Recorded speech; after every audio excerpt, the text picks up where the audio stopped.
When morning came, I hurried to the place where the man's corpse lay, the one I had discovered on my first day on this island. Back then, the body still gave off a terrible stench, and I figured it must have dried out by now. After walking for nearly an hour, I saw the remains, no longer intact. Without much thought, I began digging a hole not far from the corpse. This time, no one from Mr. Lura's group helped, perhaps because of the lingering stench still coming from the body. Once I felt the hole was deep enough, I looked for a way to place the body inside.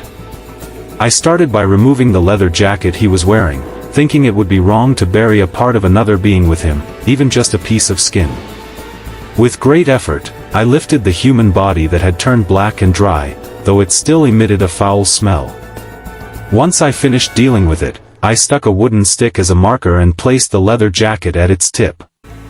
I then walked toward the beach and refreshed myself in the calm, waveless sea. After cleaning up, I followed the coastline toward the place where the spirits of this island gathered.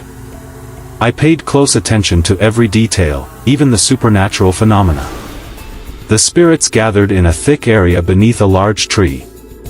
When Dewey, Rudy, and the others were there, the tree appeared like a small shop that served food and snacks, like a warung with the world's best instant noodles. From the north, the sound of a helicopter approached, flying low. I rushed to the hiding place I had prepared beforehand. Mr. Lura's group sounded agitated and shouted to each other as the helicopter flew above the treetops. After 15 minutes, the helicopter, which seemed to be scanning the island, left.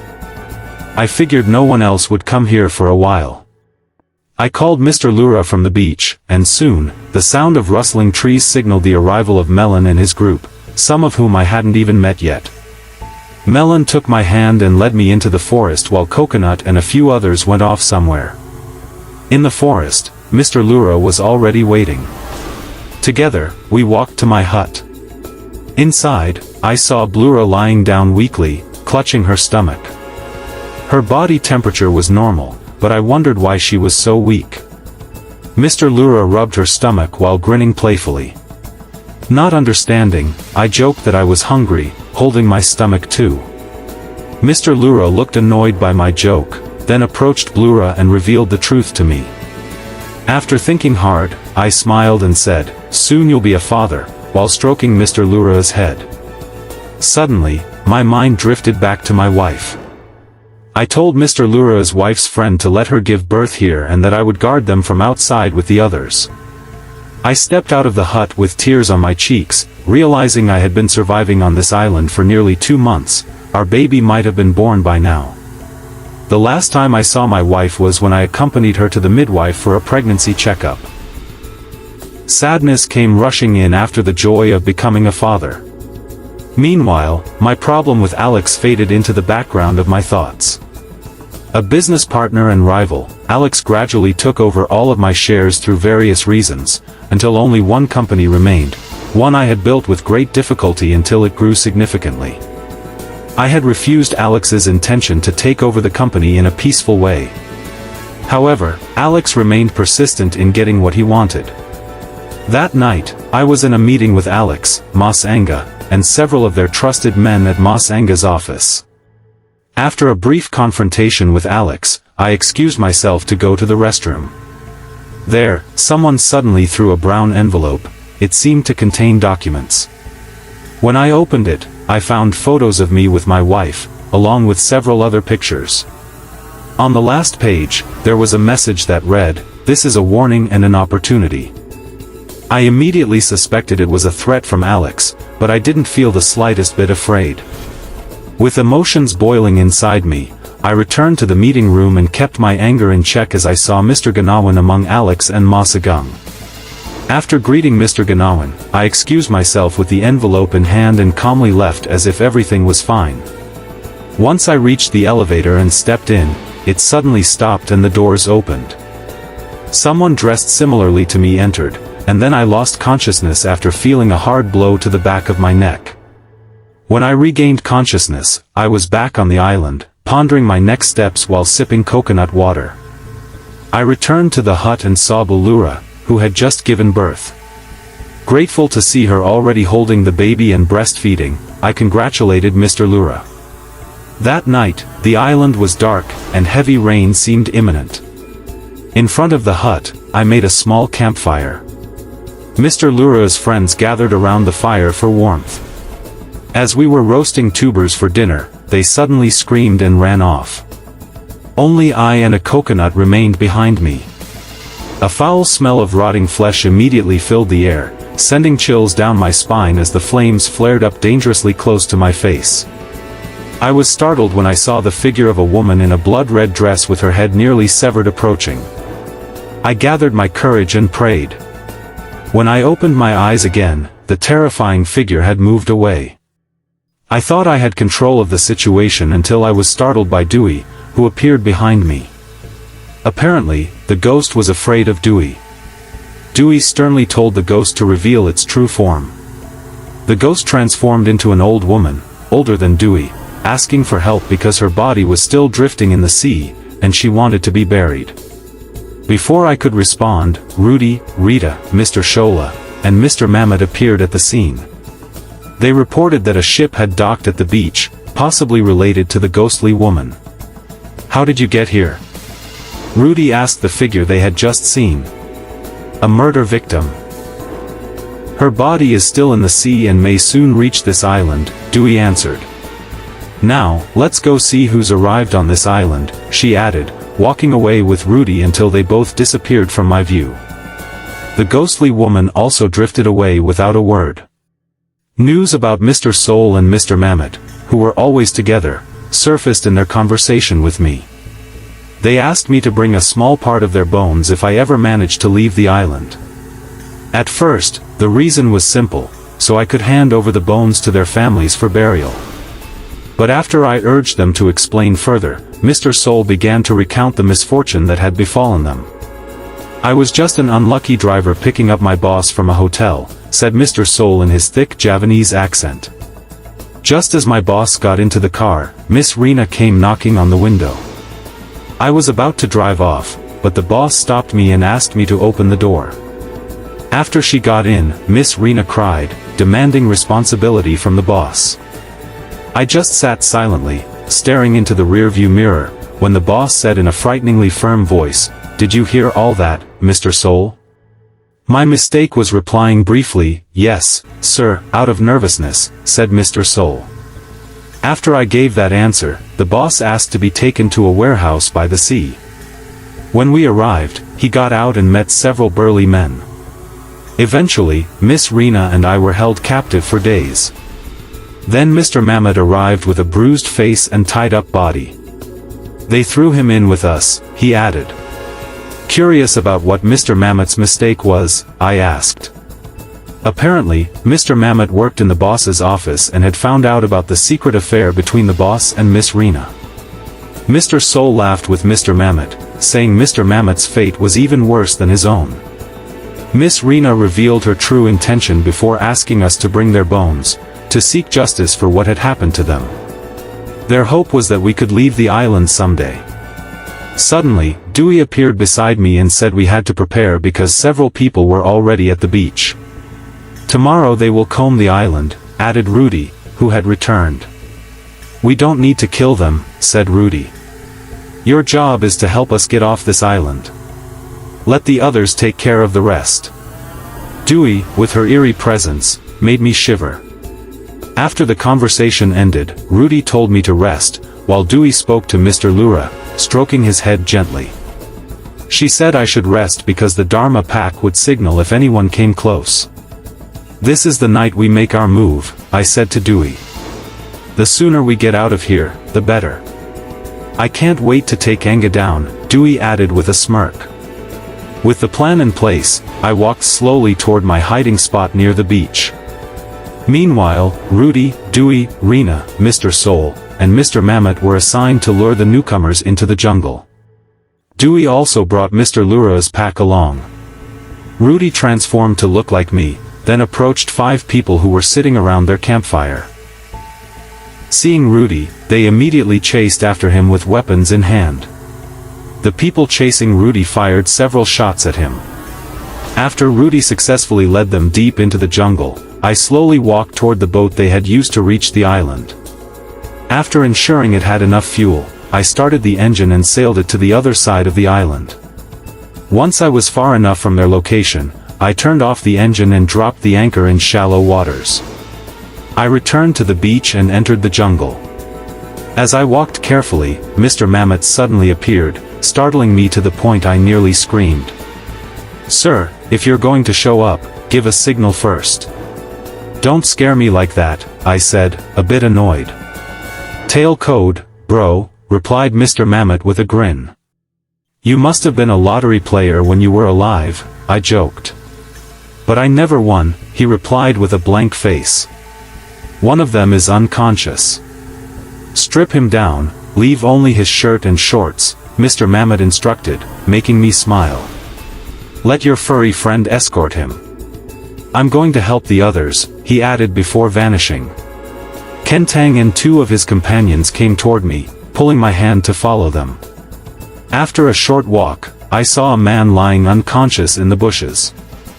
I moved him to a flatter area and started stripping him of his gear, including a pistol he had. I wrapped everything in his shirt, leaving only his underwear and shorts on. Then I heard familiar laughter. Mr. Mammoth and Rita appeared in front of me. "We got another one," Rita said before disappearing again. In front of me, Mr. Mammoth crouched, staring at the unconscious figure. "This is the guy who sucker punched me at the office that time," said Mr. Mammoth, visibly upset. "Let it go, sir. Consider this as karma," I replied while scanning the surroundings. "Now, take me to the one we talked about earlier," I requested. Mr. Mammoth began walking ahead, and I followed. Kentang and the others trailed behind us, a bit nervously. We walked for quite a while before finding a tall, skinny figure also lying unconscious. I stripped all his gear, leaving only a thin shirt and underwear, since he wasn't wearing shorts. He had only a machete lying near his right hand. While checking his pockets, I found a Blue Brand cigarette pack and a lighter. Overjoyed, I took one and lit it, even though it had been nearly 2 months since I last smoked. With no sign of Dewey, Rudy, or Mr. Soul, I sat down and enjoyed the long-missed tobacco smoke. Kentang watched me, then took a cigarette from the pack and sniffed it. Suddenly, someone appeared from behind and pressed the muzzle of a pistol to the back of my head. The cold steel instantly shattered my composure. "I'll give you a chance to finish that cigarette before death comes for you," said a man's voice behind me. "Now pick it up and smoke it, enjoy what's left of your life." I slowly bent down to grab the cigarette I had dropped. But just as I reached it, one of Kentang's friends leapt from the tree above and landed right on the man's face. Kentang helped by biting the man's hand. Panicked, I grabbed the machete nearby and slashed it at the man's neck. As he tried to raise the pistol with his right hand, I struck the same spot again, nearly severing his head. Fresh blood sprayed all over me, and I collapsed to the ground, staring at my blood-covered hands. From a distance, I saw Dewey grinning. His body floated above the person who had been searching for me. That man didn't seem frightened by Dewey's presence. He wildly opened fire at her. But Dewey just laughed at his foolishness. When his bullets ran out, Mr. Lura pounced on him from above, biting off his ear. Mr. Lura returned to the tree, proudly carrying the severed ear. From another tree, Cocolate leapt down holding a young coconut and smashed it into the man's head. The man, now missing one ear, passed out. Still frozen, I sat in shock, staring at the helpless body. Perhaps it was true, he had reaped what he had sown. Don't regret what you did. Don't you also want to meet your wife and child? Rudy said, standing in front of me. Slowly, I stood up, realizing Rudy was right. I had to stay alive, even after committing such a heavy sin. God will forgive you, Rudy added. There are just 2 more people you need to secure, said Dewey, who now stood beside me. After that, make sure they're separated from one another. I picked up the weapon from the lifeless man and followed Rudy and Dewey to handle the other two they had already knocked unconscious. Before dawn, all the work was done. With help from Mr. Lura and his group, we moved the still living people to different locations far apart. Although my heart ached, I understood that this was punishment, without having to kill them. I had already taken bones from the skeletal remains of Dewey, Rudy, Rita, Mr. Soul, and Mr. Mammoth before those friends from the beyond vanished. Suddenly, a spirit I had never seen before appeared. I saw 4 people. One of them is already dead. They're the ones who stranded you on this island, and one of them is my killer. Let them pay for their sins, said the middle-aged man. Thank you for burying my body. Take my leather jacket from my grave. Inside it are 3 keys, one of them is to the speedboat at the dock. From here, sail southwest. When you reach the yellow dock, leave the boat and head for the green dock, added the man named Leto Kahayati, a civil servant whose life ended on this island. After sunrise, I stood on the shore, ready to set sail, wearing the leather jacket Mr. Kahayati had left for me, the keys safely in the pocket. In the distance, I spotted a box-like object floating. It could be the suitcase the ghost had warned about. I started the boat's engine and approached the suitcase. But a new problem arose after I managed to lift the suitcase onto the boat. I returned to the western beach, uneasy as I noticed another boat approaching the island. Once I landed, I hid the suitcase in the bushes and rushed back to my original preparation point. Dressed in the clothes I had taken from the unconscious men the night before, I prepared my disguise. Standing at the shoreline in my new outfit, I held a pack of cigarettes in my right hand and a loaded pistol in my left, a large radio clipped to my side. Another boat came into view, and shortly after, the radio buzzed with a transmission, "Sweep team here, monitoring team over." Confidently, I responded, "Monitoring team 10-2, over." The reply came, "Monitoring team awaiting 10-60, over." I racked my brain to remember the code I was supposed to say on this radio. Team 1 entering 10-14 rescheduled to Sunday. I began to sweat as the radio buzzed again. I tried to mimic the voice of someone I heard the previous night, likely the leader of this group. I hid behind a tree and turned on the radio again. "Sweep team 2 here, over. Situation under control. Monitoring team to sweep team 10-9, over. Sweep team 10-2-4, over," I replied, trying to recall the correct codes. Monitoring team to sweep team 10-60, over. 10-2-9, 10-2-3, 10-4-9, over. 10-4, 10-9-9. Not long after, the monitoring team's boat moved back toward the open sea. I felt a huge relief. Now I had to check the distance between the 4 people I had separated across the island. I hoped they hadn't woken up yet because I still had to examine the suitcase I had retrieved. If it truly held the ghost woman's corpse, I needed to bury her immediately. I opened the suitcase, revealing a horrifying sight. I grabbed a long machete and dug a hole in the not-too-hard soil. Mr. Lura and his companions only watched me from the trees and from the spots I had shown them. Time was running out. The hole wasn't deep, but it was enough to bury the woman's body properly. After everything was done and the coast remained clear, I said goodbye to Mr. Lura and his companions, who seemed reluctant to see me go. But I promised them I would return to this island someday. They accompanied me to the shore, their faces filled with sorrow. Without realizing it, tears streamed down my cheeks. It was painful to leave my friends, beings from a different realm, yet so dear. I stepped resolutely toward the red boat. Aboard it, I saw the 5 spirits, my friends, waiting. They seemed eager to return to their families and complete their long-awaited revenge. From afar, I could see other spirits faintly waving at me, hoping to find peace. My journey is not over. I don't know what awaits me on my way home, but I am grateful to have survived, and to fight my way back.